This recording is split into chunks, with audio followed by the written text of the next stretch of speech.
Armadillo, please stop shooting. Please stop. Please fucking stop. Mega Man X is famous for their numerous bosses, but has anyone really sat down and shined a magnifying glass to see if these bosses are really something to talk about? Gameplay-wise. And I'm not talking about cheesing the shit out of them with weaknesses like everyone else does. Like actually saying what these zoo animals do. Now, I consider myself a pseudo-expert in the field, as I've made a couple of bosses in my own Mega Man X-like game, which has like a very similar movement. You could call this a study to see what I can learn and what it takes to make an effective boss in Mega Man X. Find the answer to the question. Are Mega Man X bosses actually well designed? Now, we'll get some rules here, so gather around the dining table as I list them out. First off, no weaknesses, X-Buster only. Secondly, we'll be only including bosses, so no mini-bosses. If it has a health bar and plays boss music, it's a boss. RT55J... What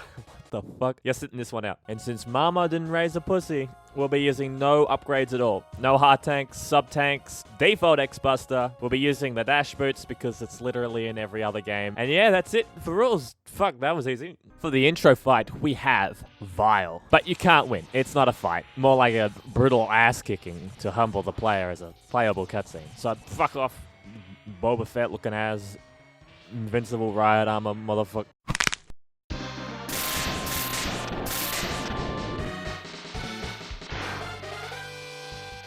Chill Penguin's fight is pretty chill. I'll be here all day. Thank you. Thank you. Yep. Huh?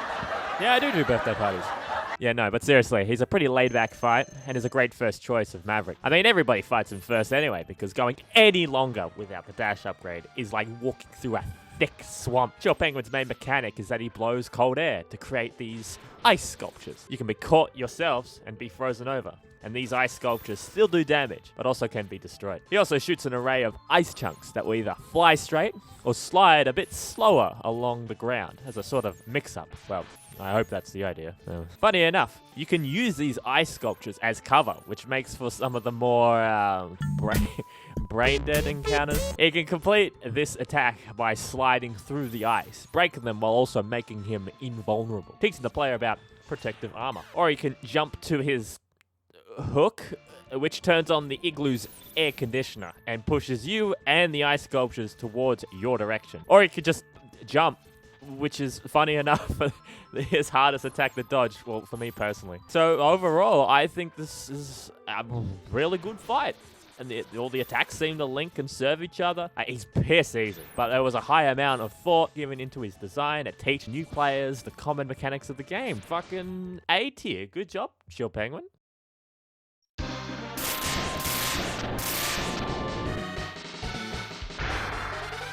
Oh, I'm not going in order, by the way. Boomer Kuwanger is a grappler. His whole gimmick is that he's coming for your ass and will crack your neck with the sickest throw in the series. He can dash around at lightning acceleration and sort of warp teleport all over the place. He can also throw his horns as a deterrent from hiding on walls, which is a good touch. But honestly, that's it. The fight quickly becomes a Flora's lava fight, and he's too unpredictable while on the ground, which can be frustrating as he just spams his warping around. He clearly needs another attack of some sorts to further flesh out the fight. So he's just stalking your booty with that handlebar mustache. Maybe an attack where he warps right above you and does like a downward stab with his boomerang, giving himself a clear opening, but also being an attack that can get onto you while you're on the walls. But, you know, overall, not bad since the concept is clear, but I think I would give it a comfortable C tier.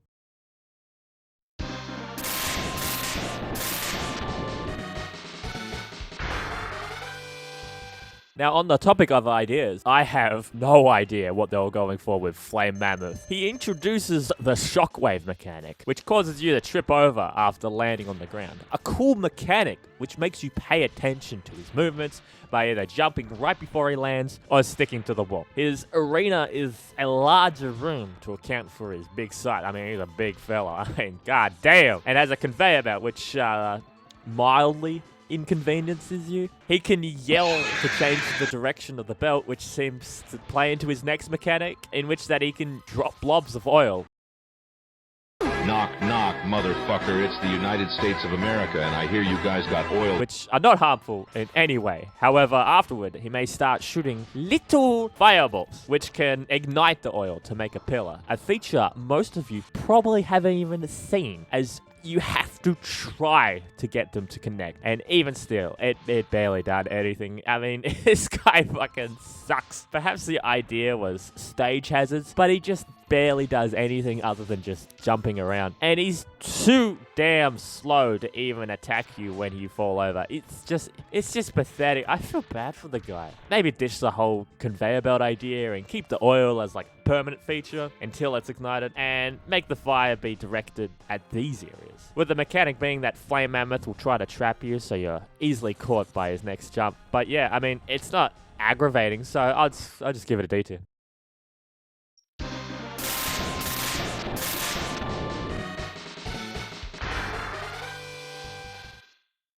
Yeah, I don't know if I'll get some heat for this, but fuck Sting Chameleon. This fucker is a pain in the ass, but we'll get to that. This guy's whole mechanic is to use active camo to climb along the walls, which I guess is something only the player can see, as X just shoots right past him, so he may as well just be invulnerable. He decloaks either away from the player to fire a spread of easy to dodge stings in your direction, or directly at you, which he can attack incredibly fast with his tongue. He can mix this up by jumping off the wall and lick you on the ground.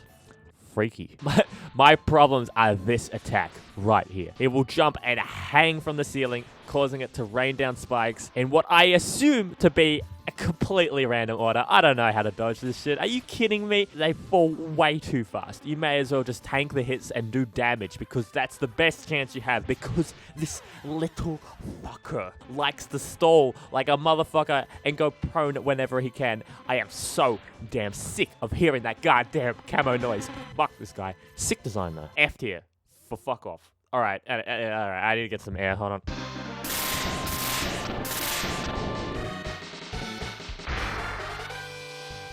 Sometimes I wonder if I just talk too fast, so let's chill out with Storm Eagle, because he's piss easy. But he does have a pretty interesting mechanic, focusing on non-lethal attacks in order to push you off the arena as a sort of ring out. He can flap his wings to mildly push the player as he fires a Storm Tornado to throw you around. All, of course, leaving him completely wide open to attack. He'll then fly away and attempt to dive bomb the player at a relatively comfortable speed. He can also stop in midair to regurgitate his children to hatch and fly into the player.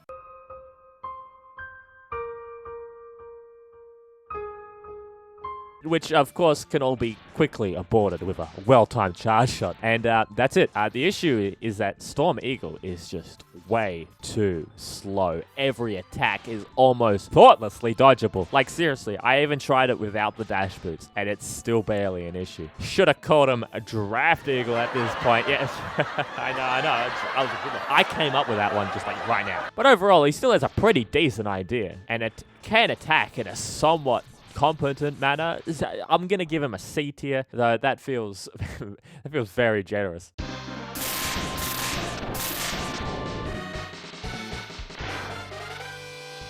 Now, I thought I was gonna hate Spark Mandrill before doing this video, because he has one attack, which is brutal. If you're stupid enough not to stun lock him with his weakness, Spark Mandrill can be tough. He can jump around, climb on the ceiling, and land on you. Punch the ground to create electric sparks that go across the floor, the walls, and the ceiling. But all of these are meaningless compared to his ultimate attack, the Falcon Punch. This shit comes out instantly.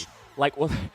Like, what the fuck? No wind up or anything. You can't even hide from it. If you climb the walls, it will knock you off, dealing even more damage. As a kid, I thought this fight was bullshit, even before I even knew what swear words meant. But now, I get it. You see, if you hit him with a charge attack while he's punching, it parries it, and he flies backwards. That's the mechanic. The whole fight is you waiting for the punch and then reacting accordingly, which is pretty damn fun. I thought this fight was going to be in D tier, but I am very happy to put it in B tier. Good job, devs. I might steal this idea.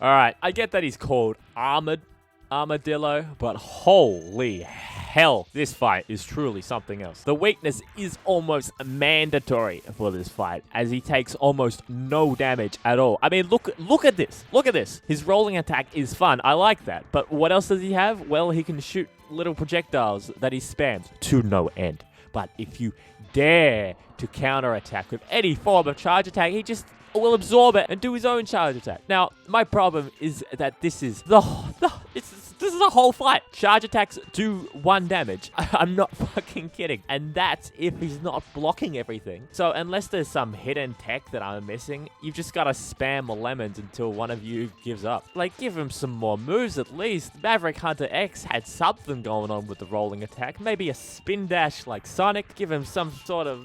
Just give him more openings, please. Can I just have a crumb of fun in my Mega Man boss fight? F tier. Worst boss fight in the game. Oh my god.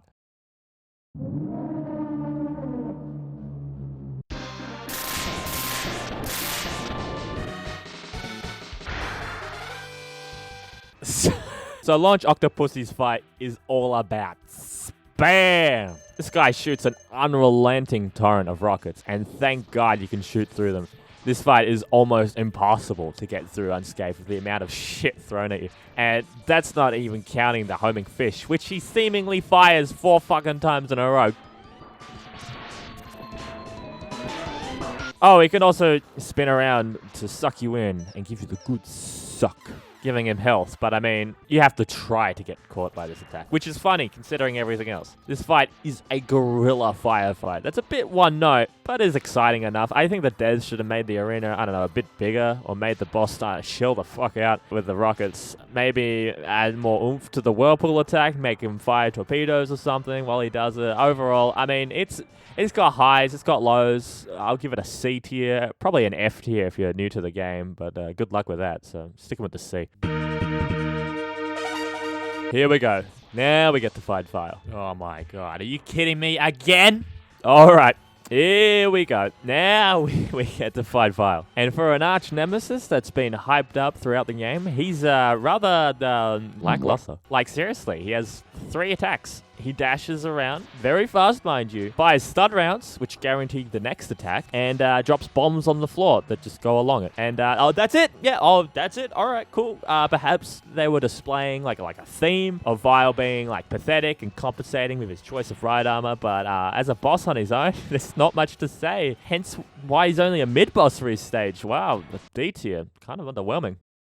Also, I completely forgot that Zero gives you his Buster after he gets annihilated to never appear again in the series. And I can't get rid of it, so shit is bolted on. So don't get mad at me that I'm using the purple shot, because I have literally no choice. And there's good reason for that. Wow, Boss Spider. Really putting in the effort there, Capcom. And it's not Bow Spider, it's literally Boss Spider. Like the Japanese is Boss plus Spider. I think its Japanese name is Giant Spider Boss. Like, these Fortress bosses are sort of filler before Sigma, which is why I'm excited to talk about them. So Giant Spider Boss here literally has 2 attacks, but this boss is no pushover and is something I find really damn difficult. The mechanic is that he appears at the top of the screen and a sort of path is shown. It will follow this path before reaching the ground, where its weak spot will be vulnerable for damage for like, what, 1 second, and then it fucks off and then it repeats. It can also throw down some of its children. Taking a page from Storm Eagle when it comes to parental techniques, but they are barely an issue. The issue is the path mechanic. Now, I'm pretty fucking stupid. I mean, if you've played my game at all, you'd know this very clearly. But this whole pathing mechanic, I can't follow this shit. So I just give myself a percentage chance of it appearing where and go in the area I'm most likely be safe. But look at this shit. It goes way too fast that it becomes like random. Also, I'm really kicking myself now for there's no upgrade rule, as 1 hit takes half my HP. Yeah, yikes. Overall, a pretty one-note fight that I don't recognize as a particular achievement in game design. If it had more attacks, sure, but that clearly wasn't the intention, so fat D tier, there we go. Rangda Bangda, wow, this is real. This is actually real. I can see where all the naming effort went from Boss Spider. It's a giant face on a wall. its eyes attack you, and its nose bounces around. This is actually a boss fight in Mega Man. According to the wiki, Sigma got the idea from a mural from one of his paid vacations to Southeast Asia. So the boss takes turns. One eye will open, will either be blue or green. Green will shoot projectiles at you, which don't even make a shooting sound effect at all, by the way. Nice. Blue will just dive towards you in return. After either is destroyed, a red eye can appear, which does both. Destroy both eyes, that's it. The other attack is that the walls will close in, like something out of Indiana Jones, with instant kill spikes as the nose just bounces around. You better be careful, as destroying the nose before both eyes will cause the walls to stay out for the rest of the fight, which is just peachy. I mean, the boss is a cool idea, but the attacks themselves lack anything interesting in regards to personality. Just shoot projectiles at you and move towards you. Overall, it's pretty underwhelming. Got more going it than fucking Boss Spider at least, but I don't actively enjoy it. D tier. Here we go!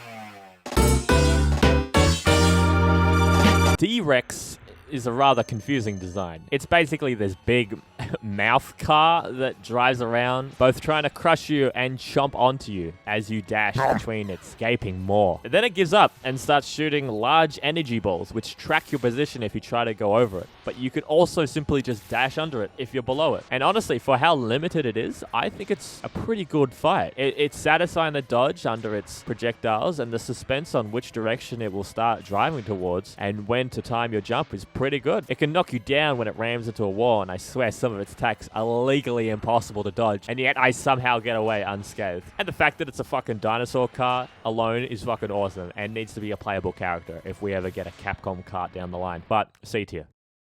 For this boss fight, we'll find out what the dog is doing, as it serves as a sort of appetizer for Sigma.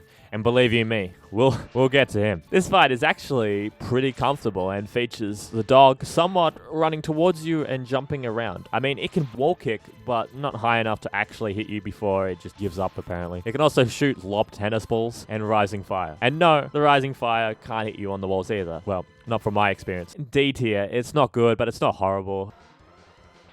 No, this Sigma male is actually the hardest boss fight in the game. Though Armadillo was obnoxious with its armor, boy, say hello to this Jedi who takes 1 fucking damage from everything. Even my dead friend's arm cannon doesn't do more than a lemon. This fucker is fast and can block any projectile that he feels like. He could also shoot projectiles from his head, which is a blessing, as it's not much of a threat, which gives you more of a breather from his other attacks. Because unlike the dog, this man will chase you all the way up to the ceiling to get you. And so the problem with this fight is that it ends up that you just bait Sigma to climb the wall and shoot him on the way down. Except, you know, it takes for fucking ever. Dog shit fight, F tier. Also, he two-shots me, which is a great decision on my part. Speaking of parts, that was part 1, because we're only halfway there. Fantastic.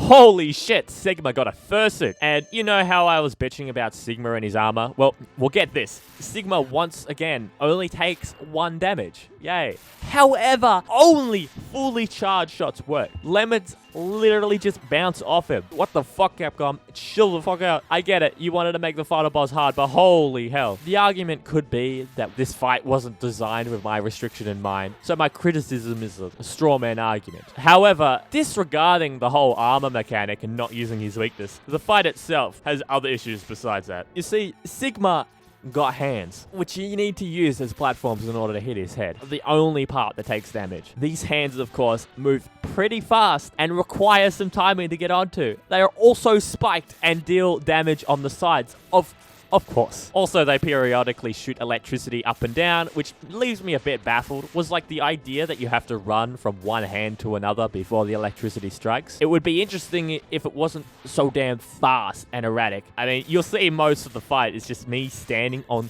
the very edge here. He also likes to throw the other hand at you, just for a little bit of fun. He also can shoot projectiles under him, so you better not be there longer than needed. I mean, this fight is insane. And it's the very antithesis of fun. You're almost required to use the weakness. Something I've avoided for everything else. I mean, if I even make a boss like this, I know I've fallen to the dark side. And I would humbly request that you guys take me out the back and just put me down. Anyway, yeah, this boss ain't even F tier. Yeah, it's, hold on. Yeah, it's, G tier. Yeah. Alright, now don't get me wrong, just because I'm a game dev doesn't mean I'm an enlightened being that knows good and bad design.